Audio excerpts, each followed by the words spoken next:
Buenos días, tardes, noches, profesor y compañeros presentes. Mi nombre es Joaquín Rojas y el día de hoy les presentaré el caso clínico 2.2 correspondiente a Ramón. Ramón es un paciente de 11 años de edad que inicia su padecimiento actual 5 meses previo a su ingreso con fatiga a mediado de esfuerzo, posteriormente astenia e hipodinamia, así como mareo, el cual mejora en reposo relativo. Su madre lo lleva a la consulta médica porque se agrega a la sintomatología pérdida de peso aproximadamente 3 a 4 kilos en 3 meses, náuseas, vómitos, hiporexia y mareos constantes. En cuanto a su exploración física, tiene un peso de 28,2 kilogramos con una pérdida ponderal de 5 kilogramos de 5 kilos. Tiene una talla de 1,4 metros, un IMC de 14,4 kilogramos por metro cuadrado, una presión arterial de 90 sobre 50 milímetros de mercurio, una frecuencia cardíaca de 78 latidos por minuto, frecuencia respiratoria de 24 por minuto y una temperatura de 36 grados Celsius. Además, presenta mareo a la movilización y cefalea intermitente. Ramón también se observa pálido, hipoactivo y letárgico. Se observa hiperemia faríngea positiva, mucosa oral con regular estado de hidratación, tórax con leve hiperpigmentación en pezones, abdomen con dolor a palpación en epigastrio y no presenta visceromegalia.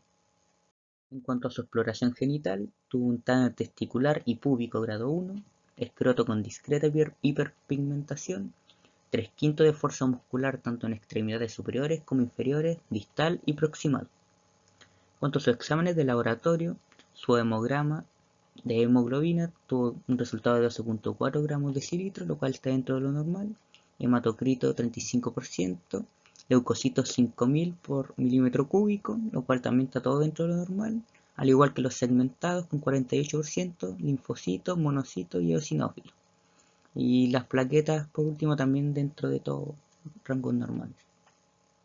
Continuando con los parámetros de exámenes de laboratorio, tenemos la glicemia, lo cual tiene un resultado de 59 miligramos por decilitro, lo cual está bajo los valores de referencia, una creatinina al límite de 0,6 miligramos por decilitro, un nitrógeno ureico dentro de los valores normales, una hiponatremia con 107 miliequivalentes por litro, bajo los rangos normales, cortisol sérico también bajo, un ACTH muy elevado, sobre los 1000 picogramos por ml, una renina plasmática también elevada y un perfil tiroideo normal. Y en cuanto a anticuerpos antiadrenales, es positivo. Y con todo esto, considerando su cuadro clínico más los resultados de laboratorio, el médico hizo el diagnóstico de enfermedad de Addison. Se inicia tratamiento que consistió en la corrección del desequilibrio hidroelectrolítico. Se inicia también tratamiento con hidrocortisona 150 miligramos por metro cuadrado por día, además de fluorohidrocortisona 0,1 miligramos por vía oral cada 24 horas, y se aumenta el aporte de sodio intravenoso 150 miliequivalentes por metro cuadrado por día. A las 48 horas después de iniciado el manejo con glucocorticoides, Ramón presenta una mejoría clínica y sus cifras de presión arterial, con un 98 sobre 67 milímetros de mercurio, y también disminuyó la hiponatremia a 123 miliequivalentes por litro, ajustándose de esta forma la dosis de esteroide a 75 miligramos por metro cuadrado por día. Al cuarto día de tratamiento intravenoso con esteroides, Ramón se encuentra clínicamente estable y se retiran soluciones endovenosas y se pasan a medicamentos vía oral. Primero con prednisolona 30 miligramos por metro cuadrado por día en base al cortisol y fluorohidrocortisona 0,1 miligramos por 12 horas para su alta a domicilio. Luego acude a los 19 días refiriendo mejoría en su apetito y fatiga sin mareos, dando estos resultados de laboratorio que indican que empieza a tener una mejoría en cuanto a sus valores normales.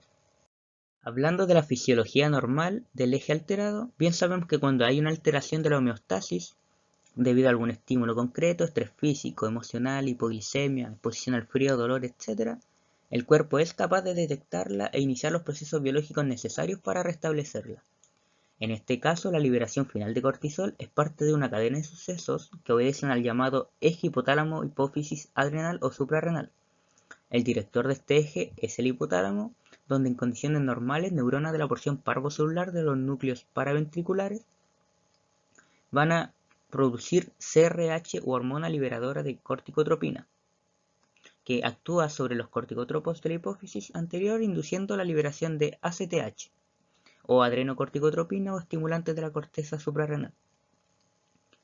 La hipófisis es capaz de sintetizar varias hormonas intermediarias que llegarán finalmente al llamado órgano diana para estimularlo y que segregue otra hormona, que será finalmente la que realizará la opción reguladora final.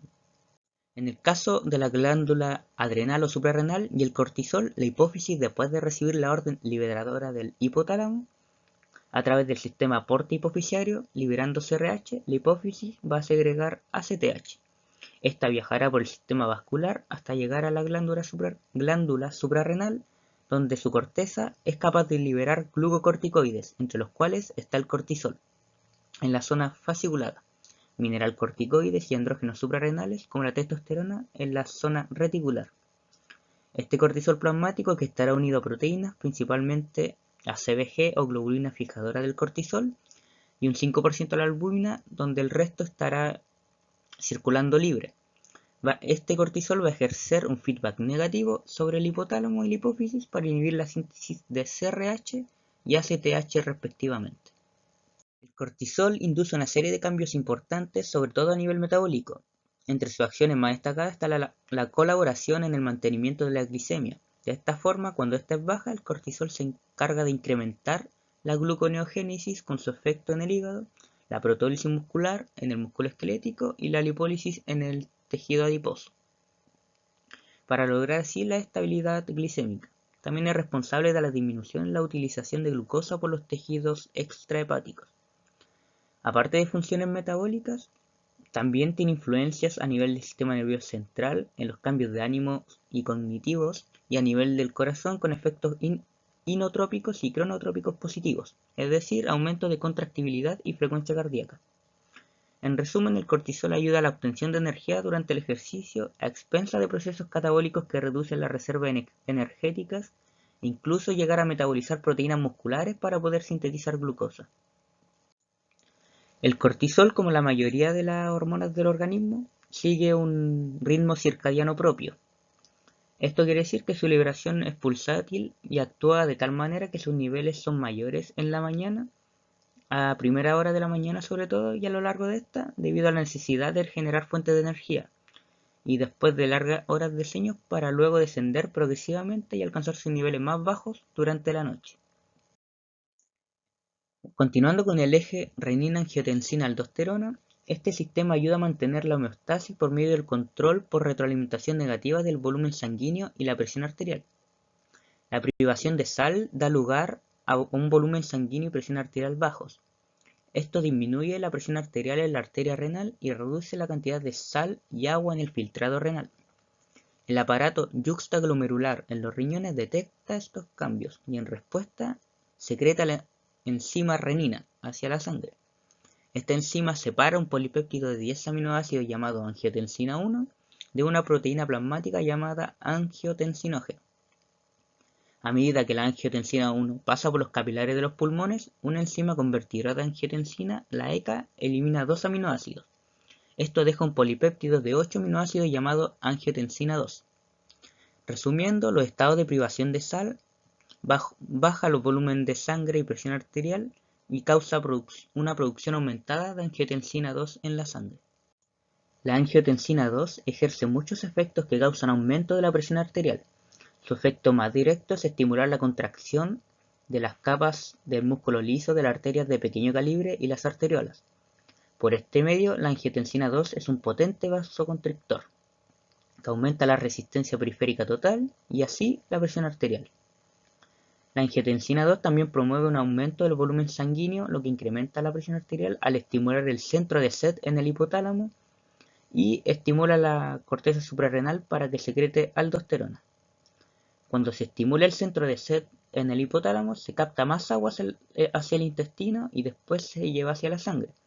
Cuando la angiotensina 2 estimula la corteza suprarrenal para que secrete más aldosterona, la aldosterona aumentada estimulará a los riñones para que retengan más sal y agua. El sistema renina-angiotensina-aldosterona también puede funcionar en la dirección opuesta. La ingestión alta de sal, que lleva a volumen sanguíneo y presión arterial altos en circunstancias normales, inhibe la secreción de la renina, con menos formación de angiotensina 2 y menos secreción de aldosterona. Los riñones por esto van a retener menos sal y se excreta más sal en la orina. Pero lamentablemente muchas personas con presión arterial alta crónica pueden tener secreción de renina normal o incluso alta. En estos casos la ingestión de sal se debe disminuir para ajustarse a la capacidad alterada para excretar sal en la orina. Esta relación que mencioné entre los riñones, la angiotensina 2 y la aldosterona es lo que se describe como el sistema renina-angiotensina-aldosterona. Entrando de lleno a la enfermedad de Addison, se origina debido a una lesión en las glándulas suprarrenales, lo que produce un déficit hormonal de cortisol y a menudo de aldosterona, lo que da por resultado una secreción inadecuada de mineralcorticoides y glucocorticoides, lo que se traduce a hipoglicemia, desequilibrio de sodio y potasio, deshidratación, hipotensión, entre otras. Una persona con esta enfermedad que no recibe tratamiento con corticoides finalmente puede llegar a morir debido al desequilibrio de electrolitos y deshidratación graves. Se divide en dos, en insuficiencia suprarrenal primaria, que es cuando se daña la corteza suprarrenal y no produce la cantidad suficiente de hormonas adrenocorticales. El trastorno se conoce como insuficiencia suprarrenal primaria. Este es con mayor frecuencia el resultado del cuerpo que ataca a sí mismo como por enfermedades autoinmunes por causa desconocida. El sistema inmunitario cree que la corteza suprarrenal es un elemento extraño, por lo que lo ataca y lo destruye. Las personas que padecen la enfermedad de Addison son más propensas a tener también otra enfermedad autoinmune que las demás personas. Otras causas de la insuficiencia de la glándula suprarrenal pueden ser tuberculosis y otras infecciones de la glándula suprarrenal, avance de algún cáncer, neoplasia, linfoma, y los síntomas de la enfermedad de Addison solo aparecen en caso de una afectación masiva de ambas glándulas suprarrenales en el caso de los cánceres, o por sangrado de las glándulas suprarrenales, pero en este caso es posible que se sufra una crisis de Addison sin tener síntomas previos. Y en cuanto a la insuficiencia suprarrenal secundaria, la hipófisis produce una hormona que es la ACTH, la cual estimula la corteza suprarrenal para producir sus hormonas. Los tumores de la hipófisis, la inflamación y la cirugía hipofisiaria previa son causas comunes de la falta de producción suficiente de hormonas de la hipófisis. Una cantidad reducida de ACTH puede generar pocos glucocorticoides y andrógenos producidos normalmente por las glándulas suprarrenales, incluso si tus glándulas suprarrenales no están dañadas. Esto se conoce como insuficiencia suprarrenal secundaria. La producción de mineralcorticoides no se ve afectada por una cantidad muy reducida de ACTH. La mayoría de los síntomas de insuficiencia suprarrenal secundaria son similares a los de la insuficiencia suprarrenal primaria. Sin embargo, las personas con esta insuficiencia secundaria no presentan hiperpigmentación de la piel y tienen menos probabilidades de tener deshidratación grave o presión arterial baja. Es más probable que tengan un bajo nivel de azúcar en la sangre. Una causa temporal de insuficiencia suprarrenal secundaria se produce cuando las personas que toman corticosteroides, como la prednisona, para tratar enfermedades crónicas como asma o artritis, dejan de tomar los corticosteroides de golpe en lugar de disminuirlos de a poco. En cuanto a sus complicaciones, se identifican deficiencias tanto de mineralcorticoides como de glucocorticoides. Dado que los mineralcorticoides estimulan la reabsorción de sodio y la excreción de potasio, su deficiencia aumenta la excreción de sodio y disminuye la de potasio, principalmente en la orina, aunque también puede ocurrir en el sudor, la saliva y el tubo digestivo. Esta pérdida de sal y agua por orina puede causar deshidratación grave, hipertonicidad del plasma, acidosis, hipovolemia, hipotensión arterial y por último un colapso circulatorio. No obstante, la insuficiencia suprarrenal es secundaria a una producción inadecuada de ACTH. Las concentraciones de electrolitos suelen ser normales o solo están levemente alteradas y los problemas circulatorios pueden ser menos graves. En consecuencia de todo esto, el paciente puede llegar a presentar hiponatremia e hiperpotasemia con el consecuente aumento compensatorio de la actividad de la renina plasmática. Recordar que el paciente tenía una renina plasmática bastante elevada, lo que esto explicaría el porqué. En cuanto a la deficiencia de glucocorticoides, los glucocorticoides contribuyen al desarrollo de hipotensión arterial y aumenta en forma significativa la sensibilidad a la insulina, además de generar trastornos metabólicos en cuanto a los hidratos de carbono, los lípidos y las proteínas, ya que en ausencia de cortisol no se va a sintetizar una cantidad suficiente de hidrato de carbono a partir de las proteínas, con generación de hipoglucemia y disminución de las reservas hepáticas de glucógeno. Luego a continuación se desarrolla debilidad, en parte debido a la función neuromuscular deficiente. La resistencia a las infecciones y los traumatismos y otro tipo de estrés está disminuida. Hay una debilidad miocárdica y la deshidratación reduce el gasto cardíaco y el paciente puede presentar una insuficiencia circulatoria. En cuanto a esta reducción de cortisolemia, o sea, cortisol en suero, este estimula la producción hipofisiaria de ACTH y aumenta la concentración sanguínea de beta-lipoproteína cuando hay una deficiencia de cortisol, que tiene actividad estimulante en los melanocitos y junto con la ACTH causa la hiperpigmentación de la piel y de las mucosas características de la enfermedad de Addison. Por lo tanto, la insuficiencia suprarrenal secundaria a una insuficiencia hipofisiaria no causa esta hiperpigmentación. Estos pacientes pueden tener hiperpigmentación en las superficies extensoras, como aquí en los codos en la imagen. También pueden tener hiperpigmentación en los pliegues palmares, también en máculas hiperpigmentadas en las encías, o incluso pueden llegar a tener vitiligo. En cuanto al diagnóstico, tenemos exámenes complementarios como el hemograma, donde si hay neutropenia, linfocitosis, monocitosis y eosinofilia, puede ser un indicativo de enfermedad de Addison. También tenemos pruebas bioquímicas, donde hiperpotasemia, hiponatremia y a veces hipoglucemia también son un indicativo.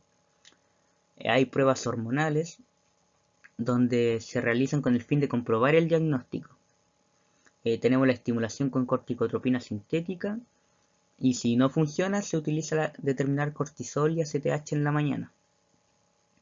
La prueba estándar para el diagnóstico de la insuficiencia suprarrenal primaria es este test de estimulación con corticotropina sintética. Y también tenemos la prueba de concentración de DHAS, aldosterona y renina plasmática.